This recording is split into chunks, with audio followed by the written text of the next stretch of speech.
నమ్మకముగా ఉండుట, నమ్మకత్వం. విశ్వాసం అనగా దేవుని నమ్ముట. విశ్వాస్యత అనగా దేవుడు మనల్ని నమ్ముట. రాసుకో. విశ్వాసం అనగా మనము దేవుని నమ్ముట, విశ్వాస్యత అనగా ఆయన మనల్ని నమ్ముట. దీన్ని మిస్ కావద్దు నాన్న. పరీక్షిస్తాడు. దానికోసం రకరకాల అనుభవాలు గుండా నిన్ను తీసుకెళ్తాడు. ఏమేం పరీక్షిస్తాడన్నాను? ఫస్ట్ది విశ్వాస్యత, నమ్మకత్వం. అబ్రహామును అంతే టెస్ట్ చేశాడు, యోబును అంతే టెస్ట్ చేశాడు, మోషేను అంతే టెస్ట్ చేశాడు, దానియేలును అంతే టెస్ట్ చేశాడు, యోసేపును అంతే టెస్ట్ చేశాడు. కీర్తనల గ్రంథంలో ఉంటుంది, అతడు చెప్పిన వాక్కు నెరవేరే వరకు సంఖ్యలు అతన్ని బాధించుచుండెను అని.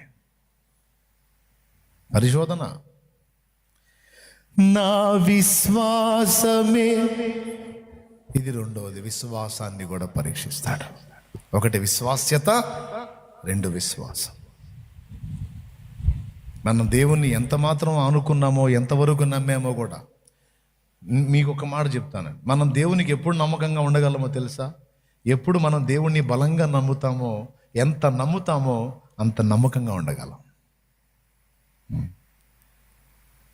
మనం ముందు నమ్మకంగా ఉండాలంటే ఆయన్ని నమ్మాలి. ఆయన్ని సరైన కోణంలో మనం నమ్మకపోతే నమ్మకంగా ఉండలేము. కాబట్టే కదా దేవుడు ఉన్నాడు నాకన్నా ఆయన చూసుకుంటాడంటే మనం దాచిపెట్టుకోవాలనుకోం. మనం దాచిపెట్టుకునే ప్రక్రియలోకి వచ్చాము, లాగుడు సెక్షన్లోకి వచ్చాము అంటేనే అర్థమైంది విశ్వాస విషయమై బలహీనులమై ఉన్నామని అర్థం.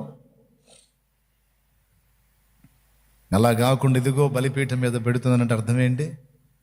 నేను నిన్ను నమ్ముతున్నాను, నాకు నువ్వు ఏది తక్కువ చేయవు, నాకేది తక్కువ కాదు, ఉన్నావుగా. వెండి బంగారములు నాకు వలదు,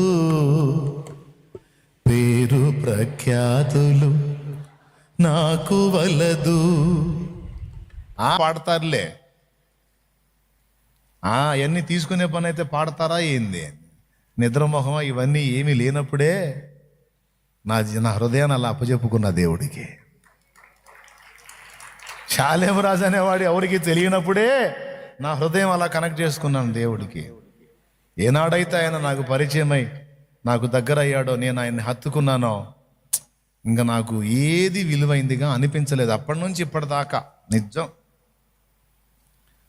ఏది నాది అనుకోను, ఏది నాకు విలువైందిగా అనిపించదు. ఎవరన్నా తీసుకెళ్ళి పెద్ద పెద్ద బంగ్లాలు భవంతులు చూపిస్తున్నా సరే నవ్వుకుంటా తిరుగుతా. అంటే ఏందిరా నాకు ఈ సోది అనుకుంటా తిరుగుతూ ఉంటాను. ఇది నా సైకాలజీ. అర్థమైందా? ఎందుకంటే నువ్వేదన్నా చూపించాలనుకుంటే నా యేసయ్యను నువ్వు ఏ ఏ కోణాల్లో చూపిస్తావో, నిన్ను ఏ విధంగా ఆయన దర్శించాడో, ఏ విధంగా ఆయన నీతో పెన వేసుకున్నాడో, ఆయనతో నేను అడకేందో, ఆయనలో ఉన్న ఇంకా విభిన్న కోణాలు ఏమి ఎరుగున్నావో నువ్వు అవి చూపించు, ఆనందంగా చూస్తా.